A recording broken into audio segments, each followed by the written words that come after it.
Alright, so nagbabalik tayo sa ating violin tips and tricks. And for today's video, I want to talk about playing vibratos with measurements. Ano ba ibig ko sabihin?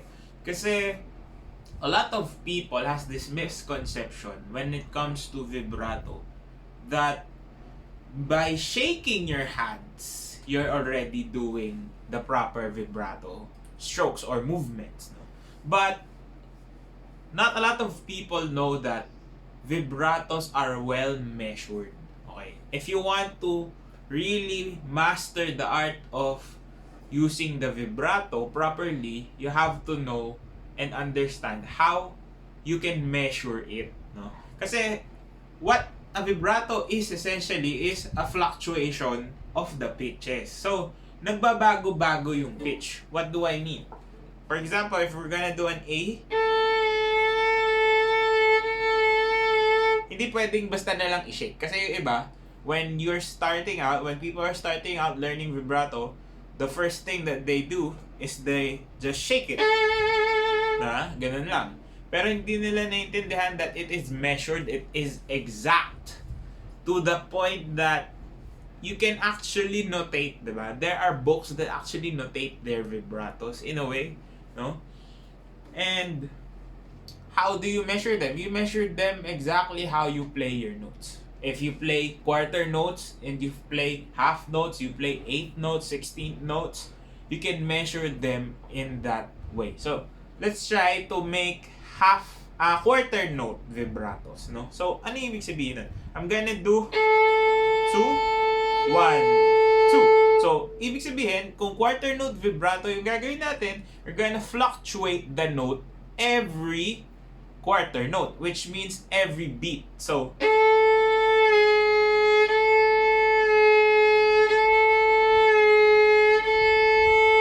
and notice that I'm trying to fluctuate on the exact pitch then that is slightly lower. Okay. So, doing vibrato isn't just basta igalaw, diba? So, that's a very common misconception na kahit saan pwede pumunta. But, mainly the most common way to perform a vibrato is to fluctuate to a lower pitch. Not exactly half or semitone lower, no? Just a tad bit lower. And yun nga, the fluctuation should be exact because you use vibrato to enhance the sound that you're doing, no? Hindi naman siya basta gusto ko lagyan para gumanda, no? It's not how vibrato works. Nagpapa-enhance siya ng maganda ng tunog, no? And kung pag-aaralan mo siya kung paano mo siya magagamit, yung pagka-wide ng vibrato mo can help to enhance your long tones or kahit mabibilis, no, na mga pasahe, pwede natin lagyan ng vibrato. So, if you're doing slow vibratos, no,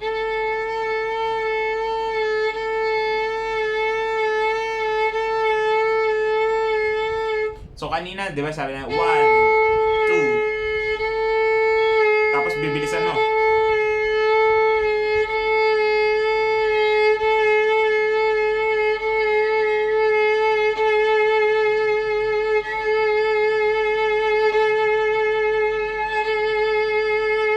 So, yung pagiging exact niya gives you pulse. Yun yung kakalimutan ng karamihan. Na yung vibrato, hindi mo yan magagamit, pampaganda lang din na sound. But you can use it kung alam mo kung paano siya gumagana. If you really know how it works, you can use it as a pulse, no? Para hindi ka mawala sa tempo. Especially kapag nakakarating na tayo sa mga mahabang passages na nakababad lang, no? When we're playing long stretches of just playing open strings, you know, these types of passages, especially in concertos, diba? It's not always the soloist that will play. Sometimes the orchestra plays with the soloist, papasok sila, tapos ikaw nakababad ka lang, so that you can actually feel the pulse better by using your vibratos, no? Of course, you can play it as wide or as short as you need it to be, no? Kaya nga, kailangan na-adjust mo yung fluctuations. As we talked about dun sa isang video natin, our previous episode, about unlocking your vibrato movements, di ba? So, you can do it kahit na maiiksi.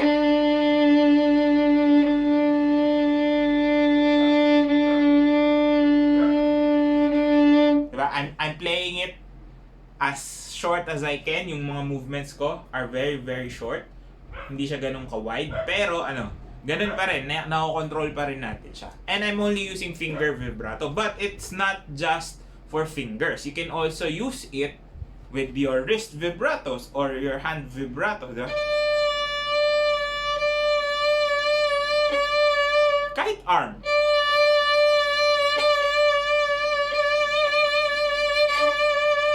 Now, pag na-measure mo na yung exactness nga, doon pwede mo na siyang paglaruan. And it's easier to really understand kailan ka gagamit ng wide vibrato, kailan ka gagamit ng short vibrato, kailan ka gagamit ng mabibilis, fast and slow vibratos, no? Because as a musician, as a violinist, you're not just going to hold on to just one type of vibrato, di ba? Bawat pyesa na tutugtugin mo, any piece that you would play would require you a certain type of vibrato, no? So for example, siguro kung tutugtog ka ng barok, 'di ba? Hindi pwedeng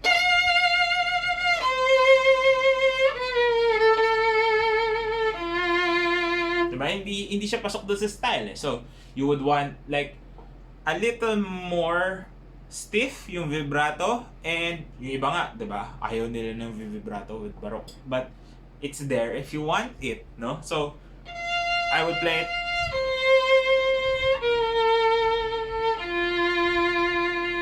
diba? Versus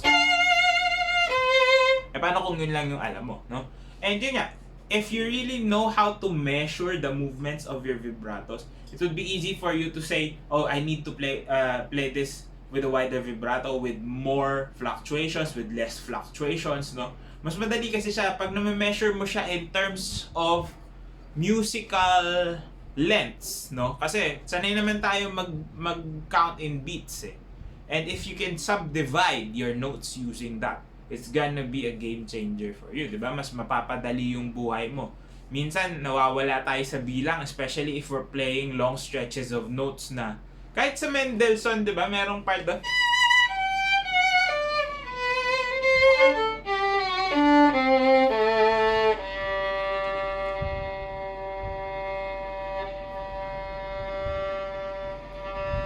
Na sobrang haba ng G, very very long stretch of G string na wala kang ginagawa, pero you can put a vibrato on the octave higher of that open G so that you can measure where you are, 'di ba? Mas madali mo siyang maiintindihan kasi it's the same as dancing for me, no?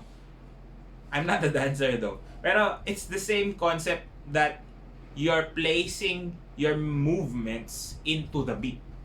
And pag alam mo kung paano siya paganahin sa vibrato, it will give you a lot of advantages so that you can use it to the best of your abilities, no? So, yan, we're trying to inform you guys, no, na ang vibrato ay hindi lang basta iaalog mo. There's a lot of things going into it, no? We've already talked about it, and gusto ko lang din talaga i-share sa inyo to kasi it's important that we can measure your vibratos. And if we can measure your vibratos, we can use it at will, no? Hindi tayo manghuhula. We won't be doing a lot of guesswork when should you use this type of vibrato because you can use it from here and there, no? Mga ganun. We're gonna take a lot of guesswork away.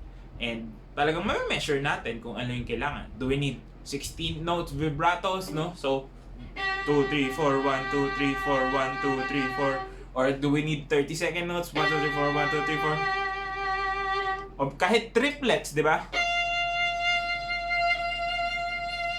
Or kahit 6 tuplets. So, if we can measure them, if we can quantize those things, it's all for our advantage. Yeah. So try to learn it, no? Start slow, of course. Try quarter notes and then 8 notes, 16ths, triplets, then go to other types of note values, like try nyo sa 5 or 6, 7, 8, diba? In a beat. And you can unlock a lot of things with your vibratos. So sana nakatulong tong video na to. Please do like this video. Comment down below if you want to learn more. And of course, share this video. And don't forget to subscribe to my YouTube channel. Ring the notification bell icon. Follow me on all my socials. Links down in the description box below. Now, if you still want to learn more, I offer a course on Udemy. Check it out. Everything you need down in the description box below. And this has been Violin Tips and Tricks. And I'll see you on the next video.